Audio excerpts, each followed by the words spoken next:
Bueno, ya estamos aquí en nuestra mesa de análisis este miércoles, una mesa de análisis de primer nivel con nuestro muy querido, muy querido Epigmenio Ibarra. Bienvenido de nuevo al Sinsonte, Epigmenio. Gracias, Dani. Y está Nicole Añorbe, filósofa, para ponernos los marcos que a veces uno dice, o sea, nos amplían mucho, pero nos ayudan también a ubicar desde dónde hablamos. Y también Valeria Duarte, politóloga. Muy bienvenida también. Hola, buenos días Epigmenio, buenos días Nicole, buenos días Dani. Bueno, pues vamos a empezar, tenemos varios temas, voy a ver si nos pueden poner de la producción el video del último ataque que hubo del Comando Sur, apenas ayer, en el Pacífico, a otra lancha. Ya van más de 200 personas asesinadas de esta misma forma, ahí que parece de videojuego a veces, pero no es videojuego. Hay personas ahí que son ejecutadas en aguas internacionales. Y todo eso para hablar de la injerencia que está teniendo Estados Unidos cada vez más abierta en nuestra región y ahorita en las elecciones de Colombia. Valeria, ¿en qué claves podemos entender lo que está ocurriendo, lo que se está peleando ahorita en Colombia para este próximo fin de semana? Sí, yo creo que en este momento estamos en una política de guerra de Estados Unidos, ¿no? Estos son ataques abiertamente militares en la región, bajo el justificativo de la guerra contra el narcotráfico, pero sin duda que significan una invasión a la soberanía de cada uno de los países.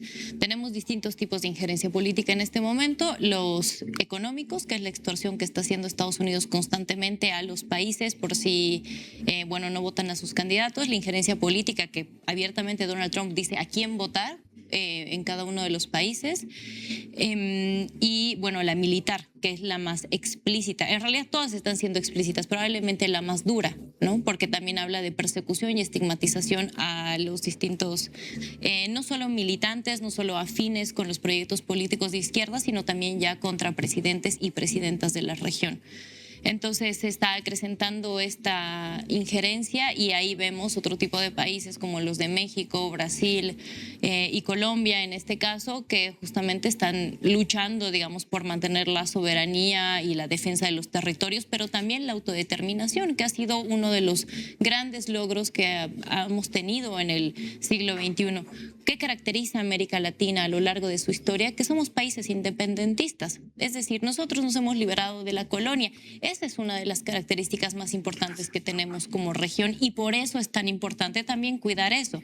Es decir, ya tuvimos una memoria de colonia, nos independizamos. Y recuerdo una frase que decía Chávez cuando asumió el poder y cuando reformó la constitución política, que también se hizo en Bolivia y en Ecuador, es que estamos en nuestras segundas independencias, ¿no? Nuestras segundas independencias, porque Estados Unidos, bueno, a lo largo de su historia, hace más de 200 años está interviniendo territorios, pero en este momento ya estamos planteando la independencia real, yo creo, también de esta potencia. Y lo que sigue en Colombia es eso, a través del voto y la institucionalidad, también definir qué tipo de proyecto político se quiere y que ya no solo involucra la distribución de la riqueza, un estado de bienestar, sino la autodeterminación de los pueblos, pues.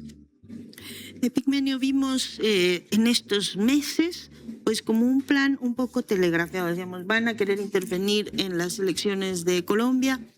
Vimos a De la Espriella cuando nadie sabía mucho de él, presumiendo o hablando de una reunión secreta con Marco Rubio en enero, antes de eso con el canciller de Israel, y vamos siguiendo como una ruta hasta que hace 2 semanas de pronto aparece, emerge, y ahorita nos decían los compañeros en Colombia, con una campaña sucia que para ellos es sin precedentes, y eso que tienen historias de campañas de violencia política, pero no esta manipulación digital, mucho dinero, nos decían desde allá, que se está utilizando para impulsar a Abelardo de la Espriella, que tiene amigos poderosos, Trump, Israel, Salvatore Mancuso, Uribe. Fíjate qué paradoja. Donald Trump dice ser el enemigo del narcoterrorismo y se rige por la misma ley.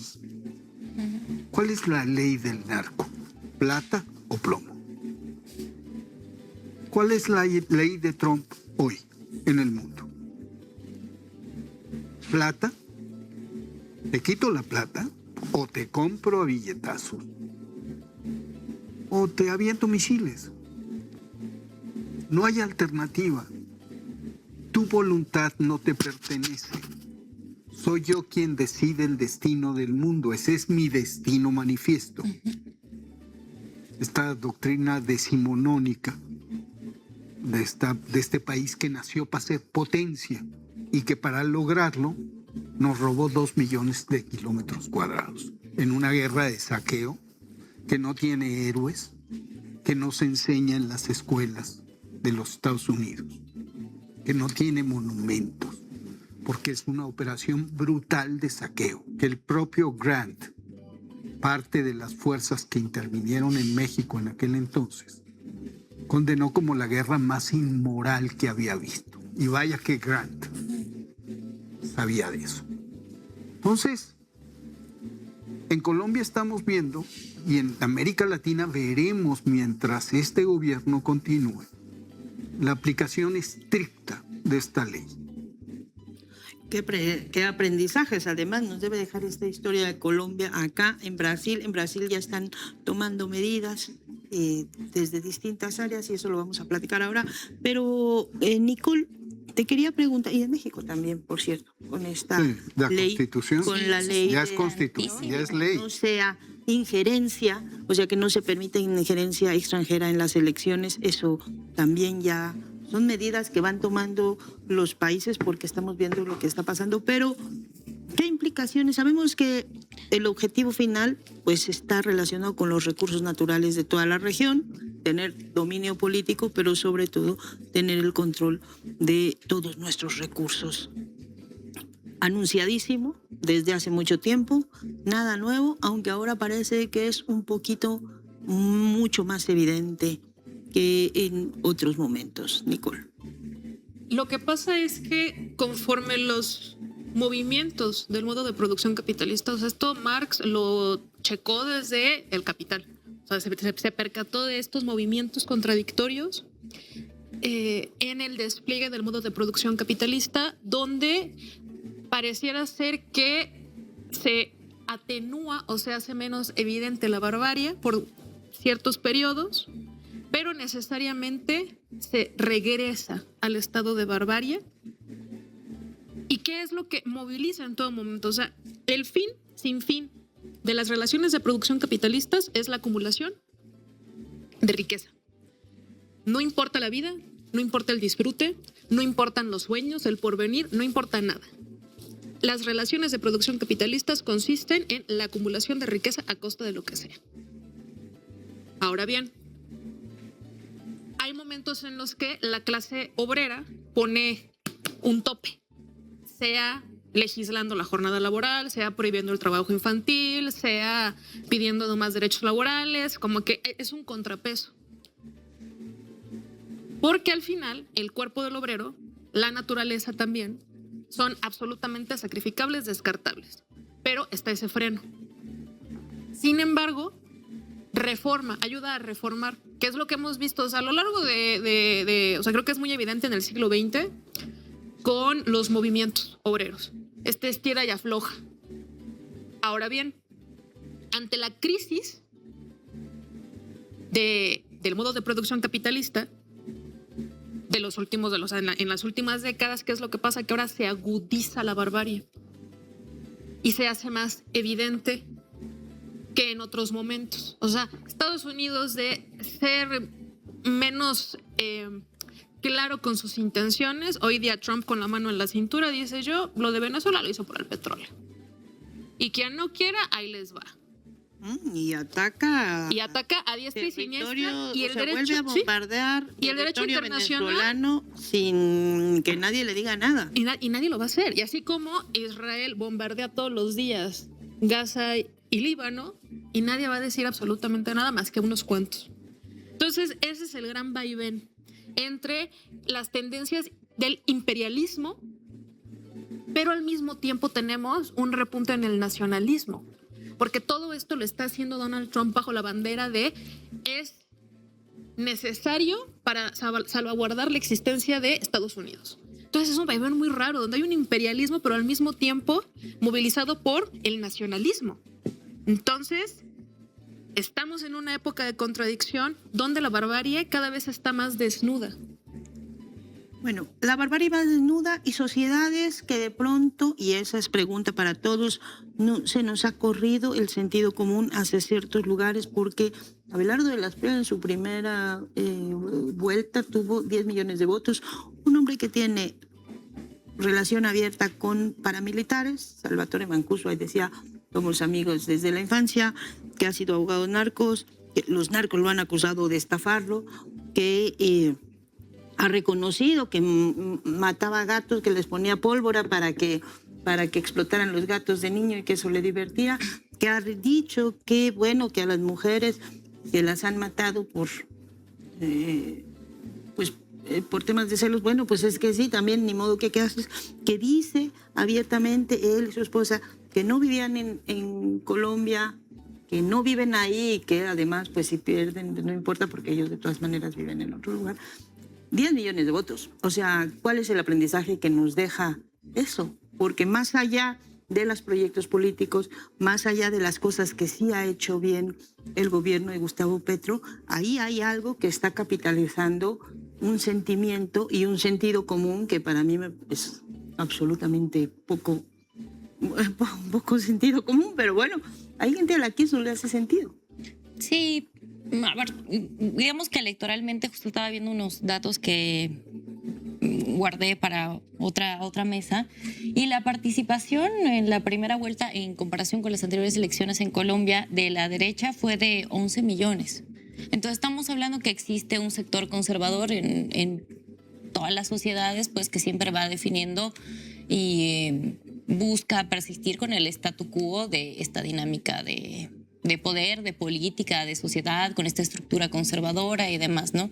Yo no creo que sea el candidato el que llama a la movilización o el que llama al voto, sino lo que significa él o a quién está representando, ¿no? Porque no es él como figura política, no es él como caudillo, sino más bien el anti-qué, tal vez podríamos llamarlo así, ¿no? Ante este fantasma del comunismo, del guerrillero, de Petro, de te van a venir a quitar tu casa, te van a venir a quitar tus autos, a veces ni tenemos casa ni tenemos autos, entonces no sabes qué te van a quitar, pero te da miedo. Y que justamente se sostiene en esta lógica del capital y esto que se ha ido construyendo pues, a lo largo de la historia, y que también lo veíamos con Musk.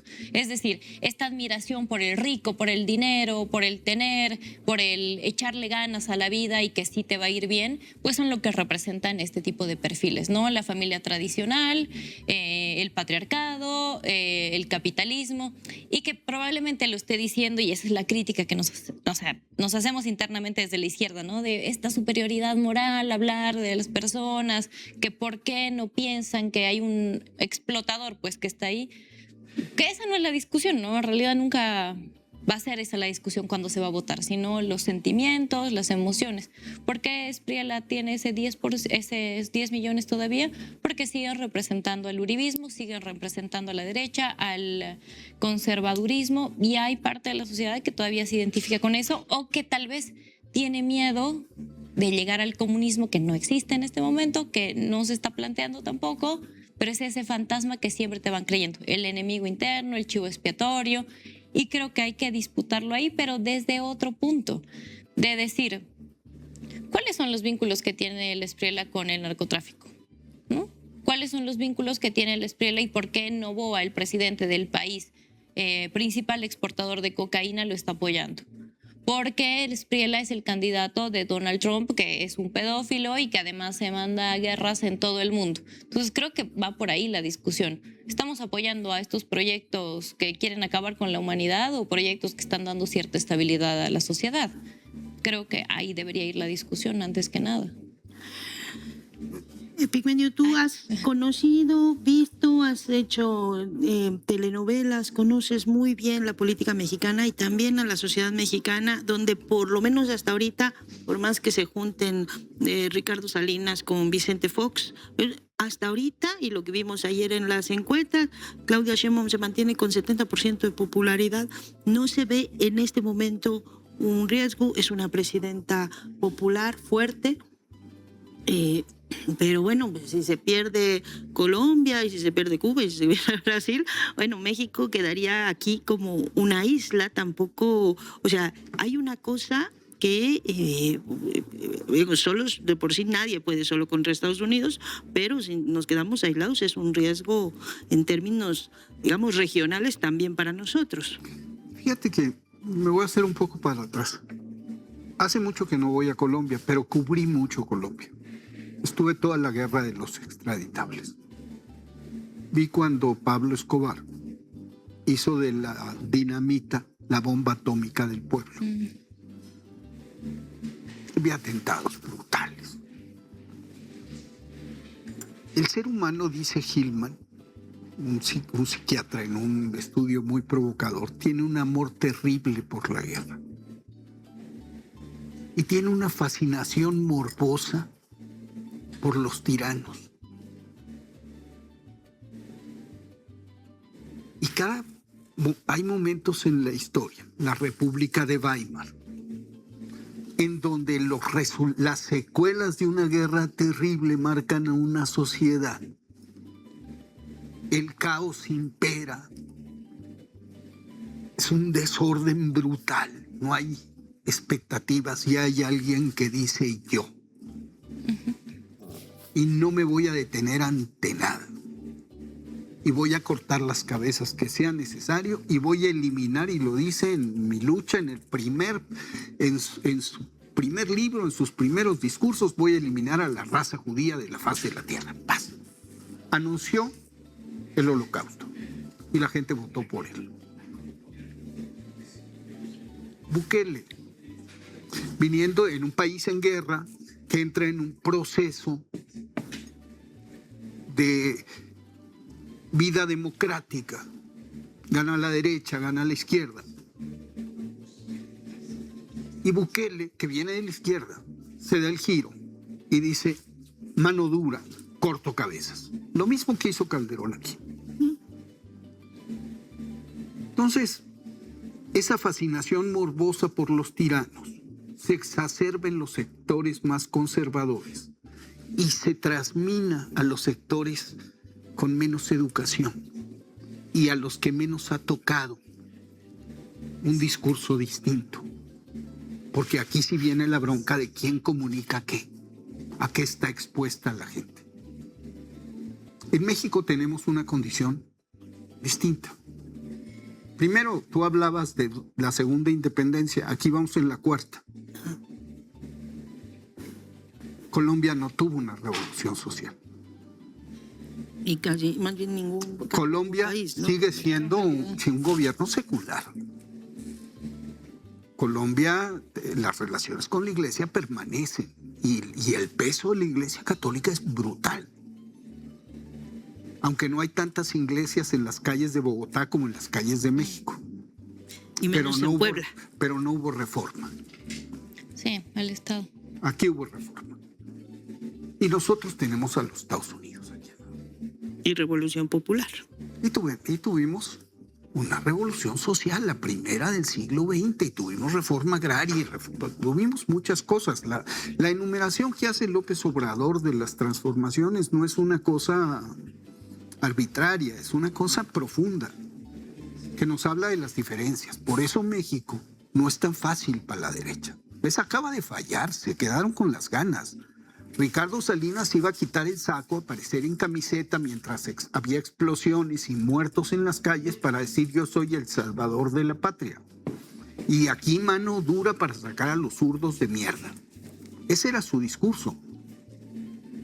Todo estaba listo, era una escenificación. Iban a escenificar una insurrección y tomar control del país. Les falló.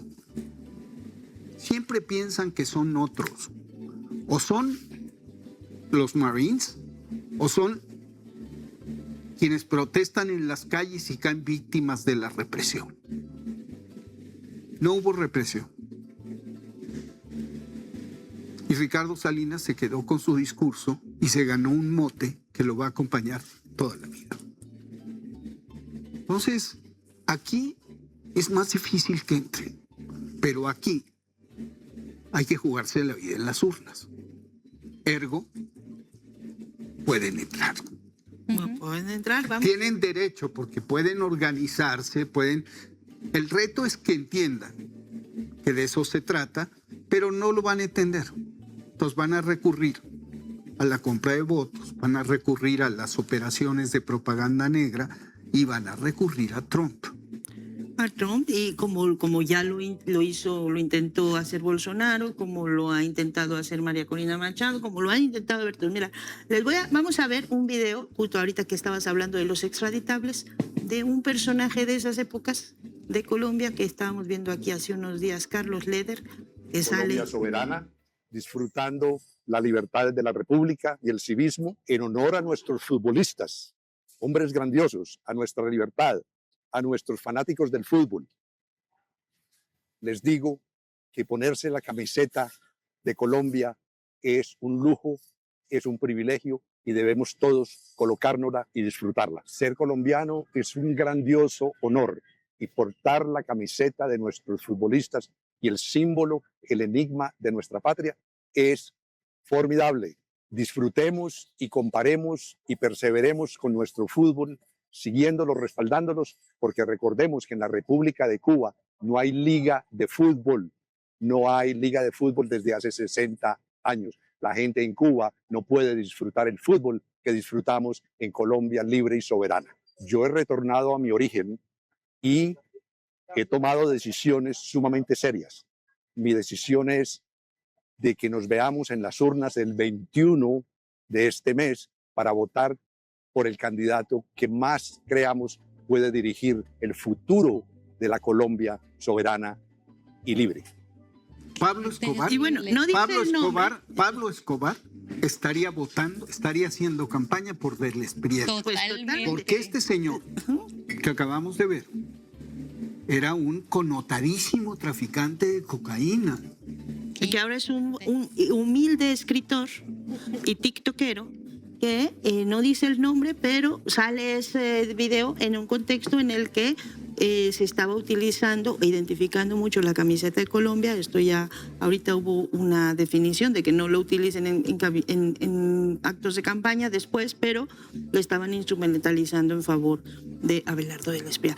Pero es eso, o sea, ¿cómo puede salir un narcotraficante que hizo tantísimo daño, que es tan conocido, que ahí lo vemos y lo veremos mucho, que estuvo condenado a 135 años de prisión, cadena perpetua en Estados Unidos, que regresa, que ahora dice yo solo escribo, yo soy apolítico y voy a tomar mi decisión, porque allá en Cuba no pueden jugar fútbol. Qué impunidad política, ¿no? Que todo. Yo Que le preguntaría si sabe cuántas medallas de oro tienen los cubanos en otro tipo de deportes y demás y qué se juega en el país, digo, ¿no? ¿Y qué metalenguaje?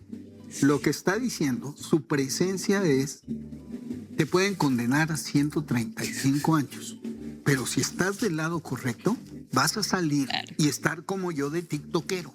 Así como Juan Orlando Hernández, así como ¿Cómo? Daniel Noboa, que pues nadie le dice nada de, como decía Valeria, de los negocios de su familia.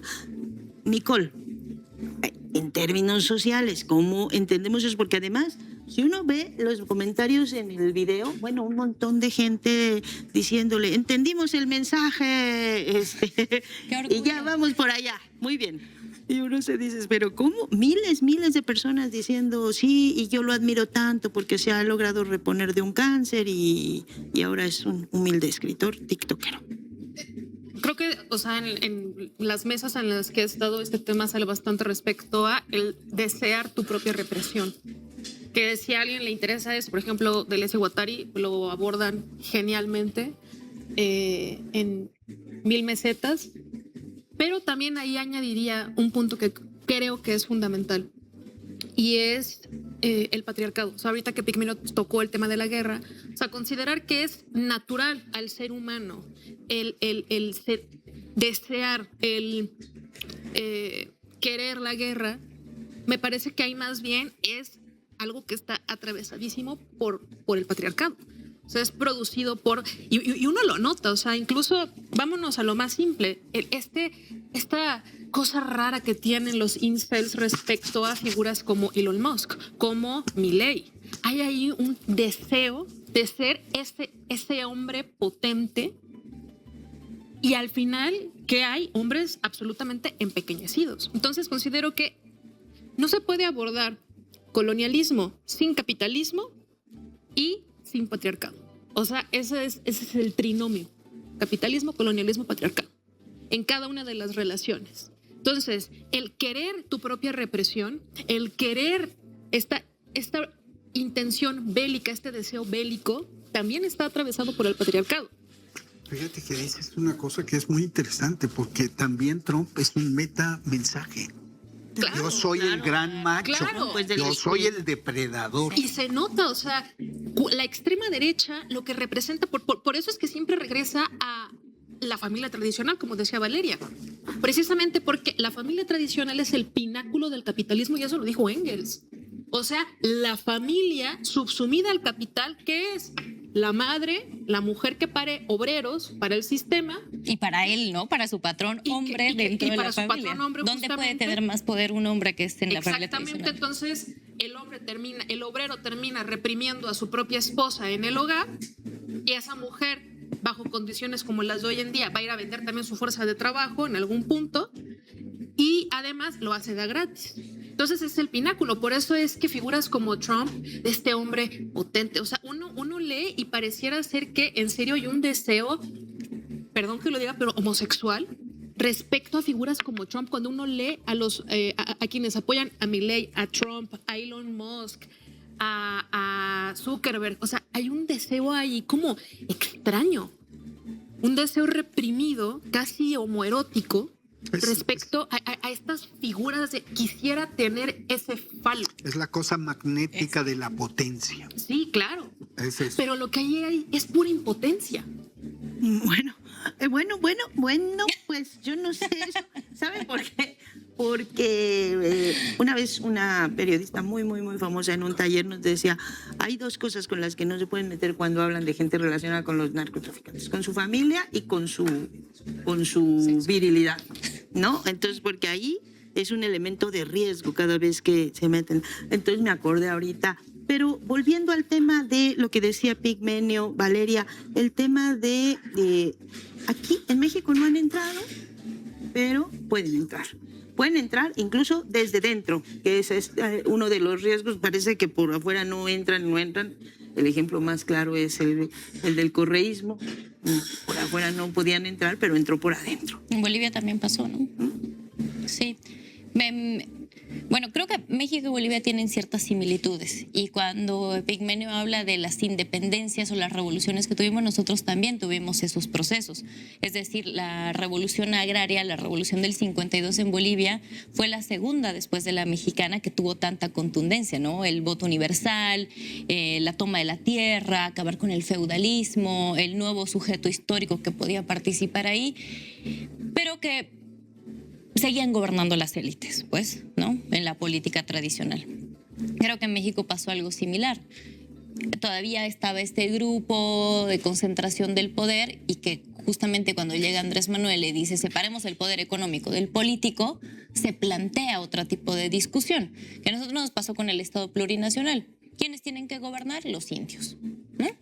Y sí, sin duda creo que las características de organización política, pero además de asumir el rol político, es lo que importa en procesos como estos. ¿De por qué no pueden entrar? ¿Por qué Bolivia se están retrocediendo en todas las reformas neoliberales y sociales? ¿O porque en esta lógica de reimponer, digamos, este Estado tradicional? Porque la gente está organizada, porque asume su rol político de sujetos que quieren tomar el poder y que ya lo tomaron. Entonces nosotros ya fuimos parte del Estado, ya fuimos parte del gobierno, entendimos cómo es gobernarnos a nosotros mismos en la discusión desde hasta dónde va el agua, hasta cuáles son los impuestos, hasta qué tipo de educación queremos tener, qué tipo de salud queremos tener, hasta cómo se van a hacer las calles, qué tipo de nombre van a tener las calles. O sea, cosas desde lo más abstracto hasta lo más estructural. Entonces, creo que es ahí a donde se debe apuntar, ¿no? A la organización y a la autoconvocatoria a asumir los roles políticos. Y creo que México en este momento está ahí. Está ahí porque está viviendo la efervescencia de la política en su población.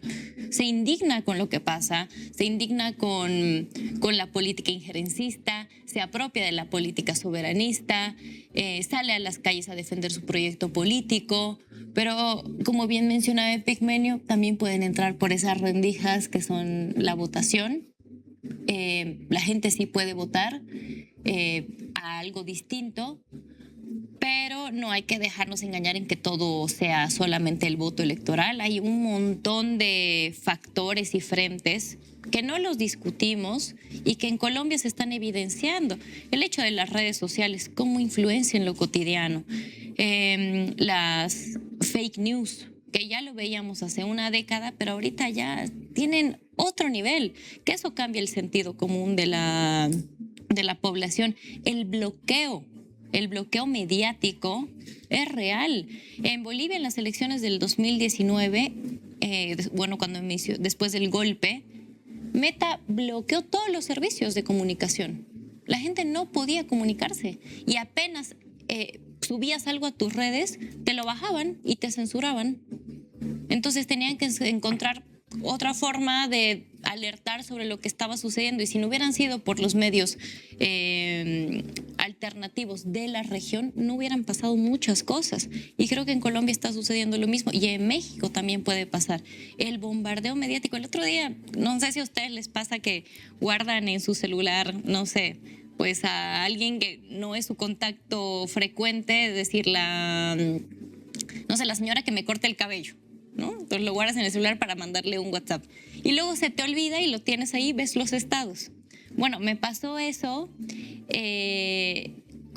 con una persona con la que trabajaba anteriormente, con la que no tuve relación, y vi un TikTok que puso, indignadísima, puse así como, ¿cómo puede pasar esto? Veo el TikTok y era un recorte de mensajes de la presidenta, sacadísimos de contexto, diciendo que estaba a favor de la intervención, que ninguneaba a los periodistas, que ninguneaba a los maestros, que decía, pues ni modo, si suben los servicios básicos nos tenemos que acomodar. Como todo lo que no está pasando en realidad se lo veía en esa cuenta de TikTok de una persona X, indignada. Entonces, claramente ahí también se debe jugar. También por ahí pueden entrar y también por ahí se puede perder.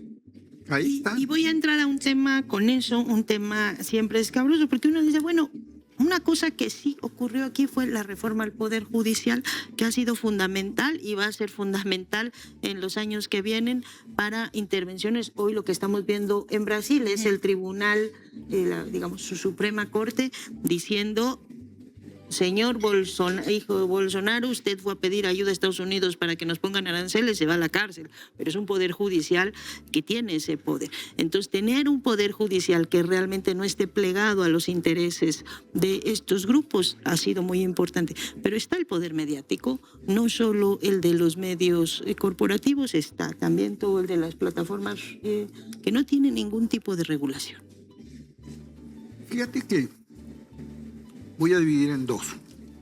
Por un lado, hay una cosa en México que hace distinto también, que tiene una contextura distinta el proceso que vive México y que tiene que ver con la tercera transformación, y es sufragio efectivo, no reelección.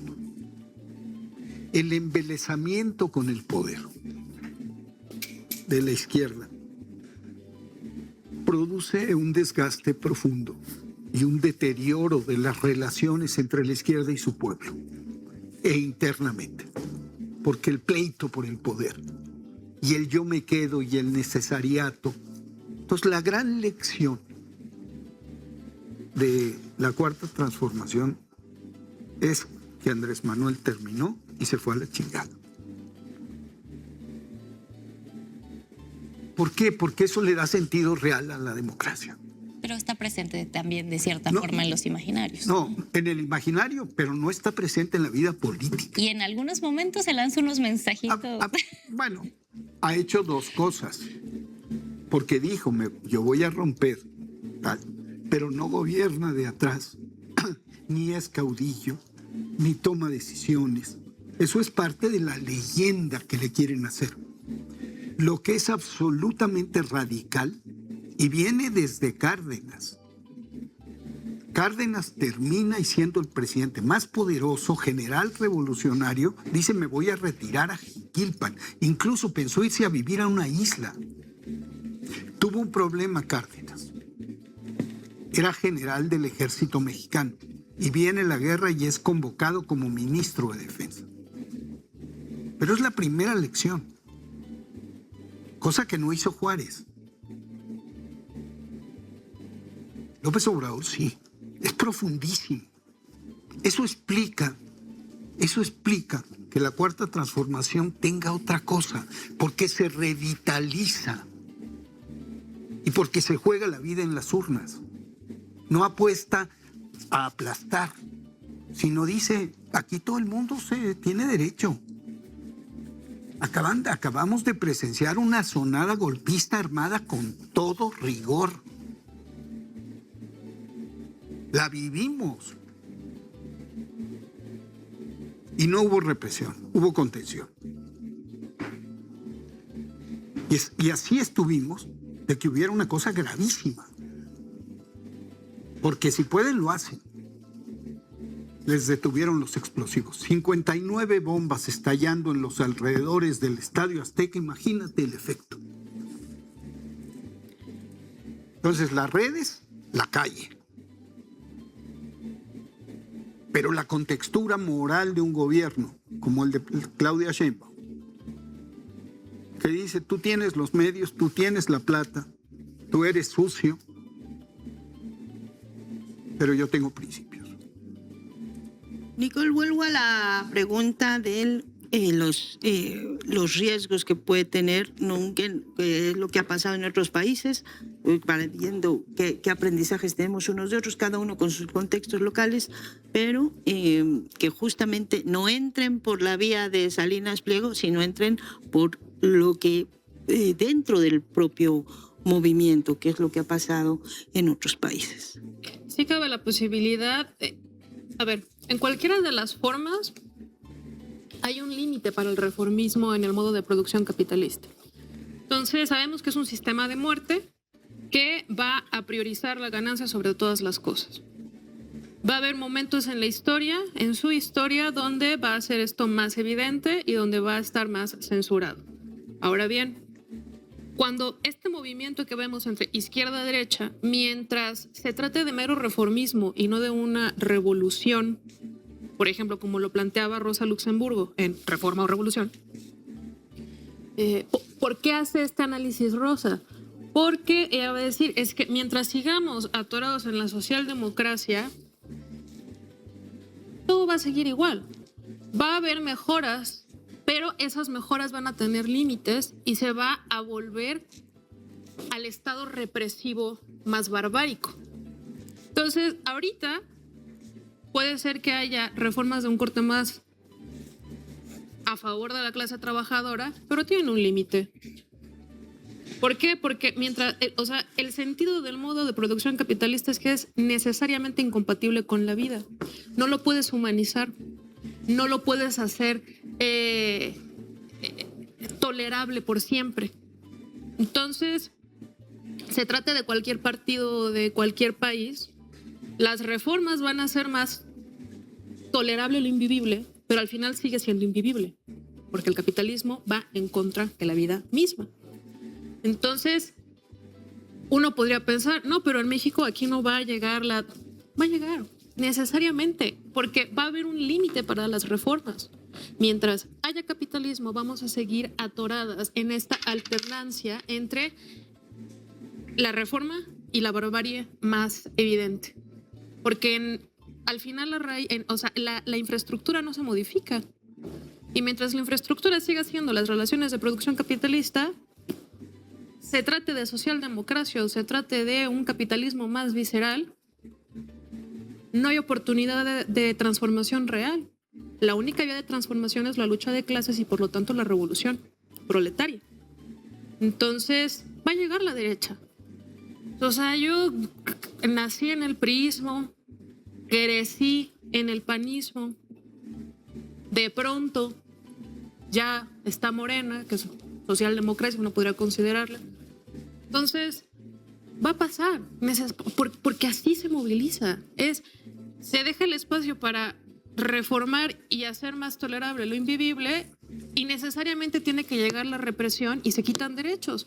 Es lo que le está pasando a Estados Unidos. Es lo que le pasó, es lo que también le está pasando a Europa. Entonces, hay un límite. Después del estado de bienestar. Valeria, ¿qué piensas tú de eso? Pues que las modificaciones en realidad que menciona Nicole sobre lo que está pasando en Estados Unidos y lo que está pasando en México o en Latinoamérica tienen que ser consolidaciones más prácticas, pues, de lo que está sucediendo ahora. Y yo creo que pueden ir evolucionando justamente con lo de México, con la reforma a la Constitución, lo que está pasando en Brasil, como la apertura a un nuevo capítulo de entender los países que queremos construir, ¿no? A mí me parece que la consolidación más importante que está teniendo México ahorita es la reforma de la Constitución en la no injerencia. Ayer me ponía a pensar mientras estaba leyendo sobre eso. ¿Cuándo se habló de la no injerencia en la Constitución? Pues al inicio de las repúblicas, así como explícitamente. No sé, por lo menos en Sudamérica nunca hubo una reforma constitucional que diga no anulamos elecciones si hay algún intento de injerencia política extranjera, ¿no? Incluso comunicacional.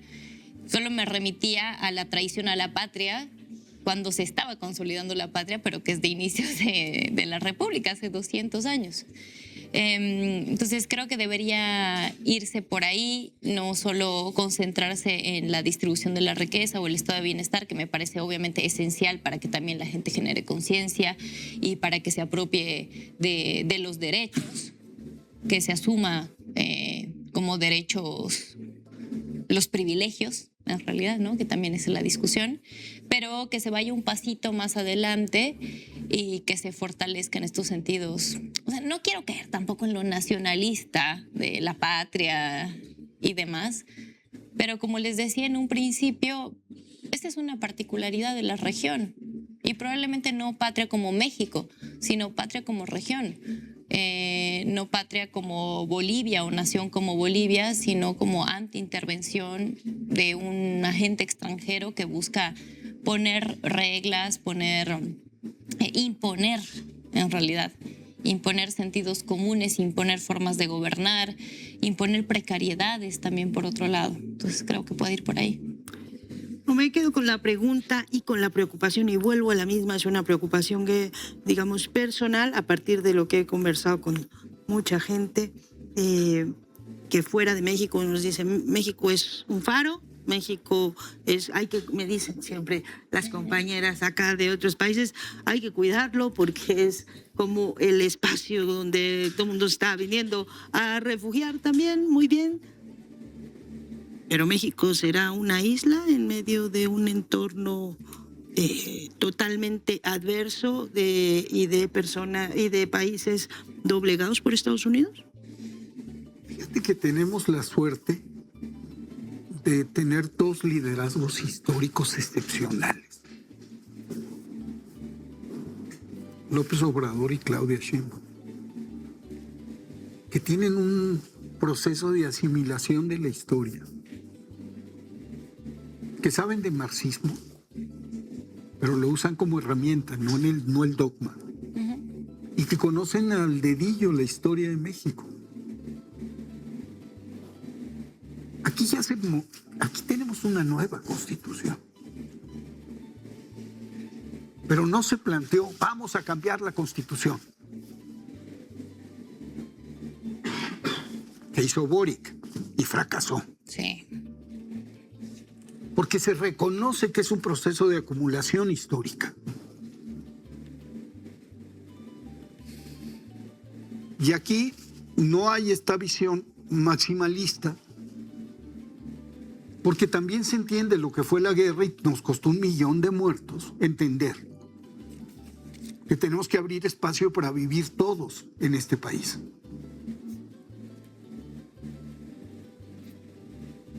Porque vino la guerra y luego vino la guerra cristera. Y entonces hubo que entender que hay que coexistir. Y se encontró una fórmula, la democracia. Sí es reformista, sí es socialdemocracia. Pongámosle el epíteto, el apellido que ustedes quieran. ¿Pero qué es? Justicia. La búsqueda de bienestar compartido. Limitado, sí. No son los sueños, ni es el predominio de una clase sobre otra. Y es la convicción de que el pueblo decide cada 6 años quién se queda. Y que tú, por más poder que tengas, por más poder que tengas, por más popularidad, por más aceptación, tienes fecha de caducidad precisa.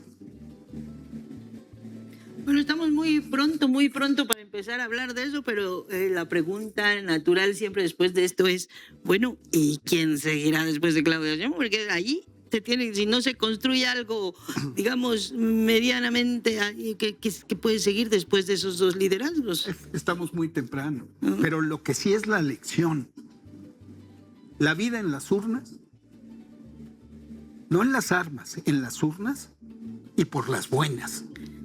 Bueno, yo no sé si por las buenas sí, hay mucha gente que quiere. Pero nosotros, le vamos probablemente, a decir, probablemente. Por favor, no sea trimillonario. No sea trimillonario, repártanos una pintada. Probablemente ellos no, para eso está la ley. Ah, bueno. Pero la libertad en serio, no la libertad carajo. La libertad en serio es, tú tienes tanto derecho, ese señor Salinas Pliego que aparece aquí, puede pretender llegar al estadio y convocar a un golpe de Estado en este país. Sí, pues lo intenta y además es que no pierde, parece que no pierde su fortuna. Eso no ha sucedido nunca. No, y esperemos que no suceda. Ninguna revolución se la juega así, quiero decir. Bueno, son las 10:50, estamos ya en la recta final de esta mesa. Estábamos también pensando en hablar con el tema de el acuerdo no acuerdo, todavía no sabemos si va a cumplirse porque Israel sigue bombardeando, sigue atacando Líbano, entonces no resuelve. Entonces yo más bien, en lugar ya de abrir el otro tema, más bien les pediría tratar de hacer como un cierre de todas las cosas que se nos abren con este proceso electoral.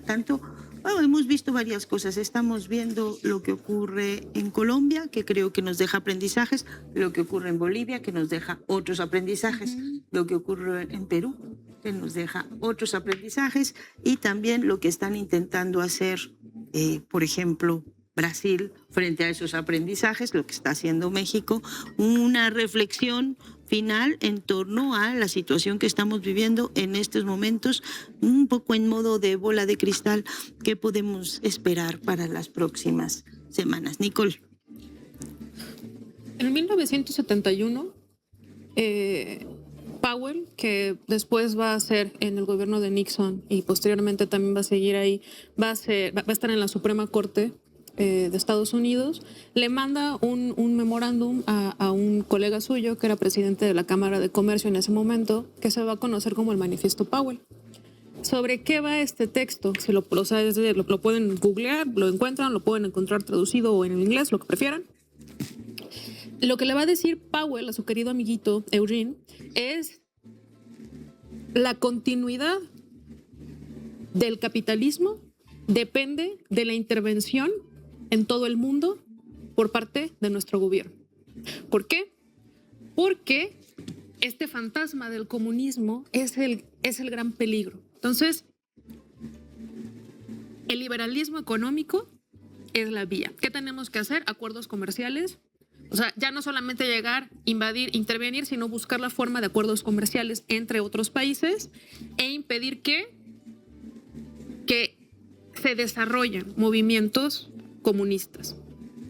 ¿Hacia dónde va a apuntar también Powell? Por ejemplo, va a hablar acerca de las universidades, va a decir tenemos que invadir las universidades, privatizar las universidades. ¿Por qué? Porque son un caldo de cultivo para movimientos revolucionarios. Tenemos que intervenir también, o sea, Latinoamérica va a ser fundamental para Powell.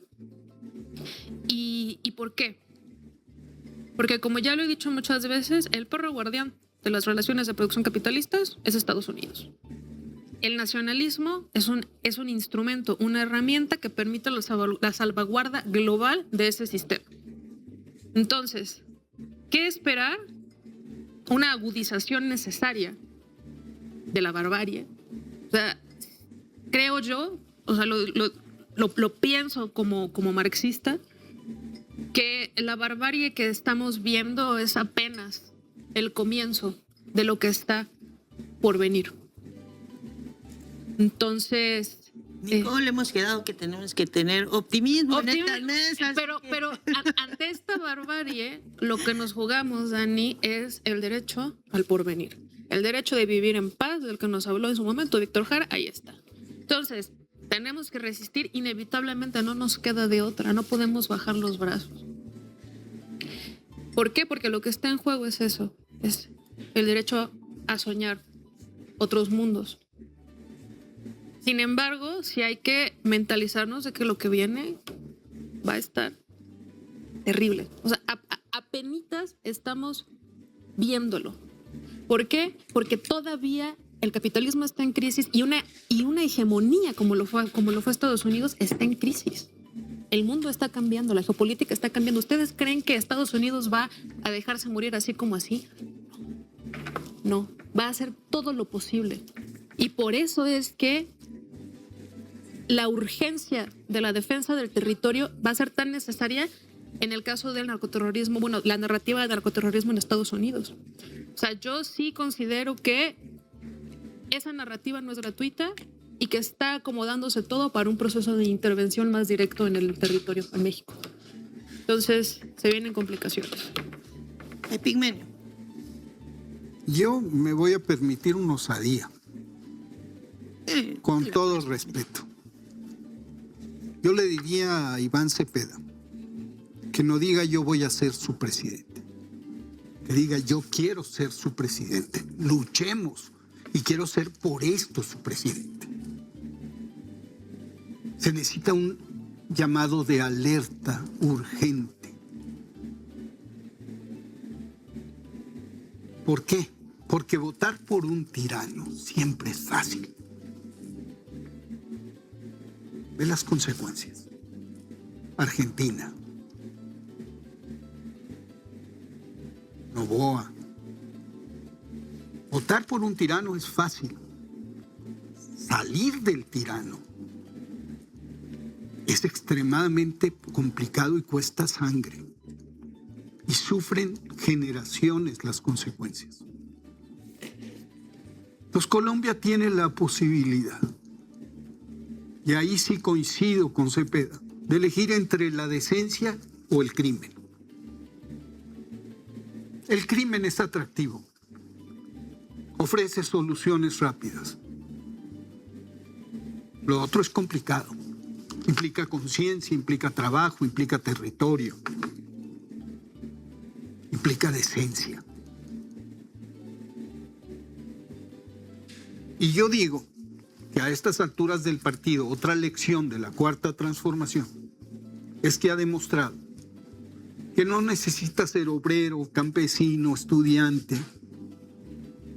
Puede ser hasta empresario, pero basta con ser decente para ser revolucionario en esta revolución que hoy se puede hacer y se debe hacer sin las armas y democráticamente, para que haya prosperidad compartida. Pues Colombia no va a la guerra con Cepeda. Colombia va a la paz. Colombia con Espriella. va al paramilitarismo. Entonces, creo que es muy importante lo que está sucediendo en ese país, hermano. No es injerencia, es cariño, es preocupación. Es decir, hagan ustedes lo que quieran, pero háganlo. Cada voto cuenta. La derecha se va a quedar con la elección si no hay una afluencia masiva a las urnas. Y le diría a los colombianos, los paramilitares sí van a votar. Pablo Leder sí va a votar. Uribe sí va a votar. Quienes quieran la paz también tienen que salir a votar. No dar por sentado nada.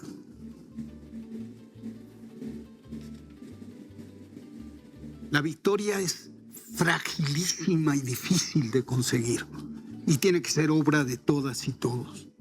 Si no hay afluencia masiva en las urnas, va a ganar el paramilitarismo.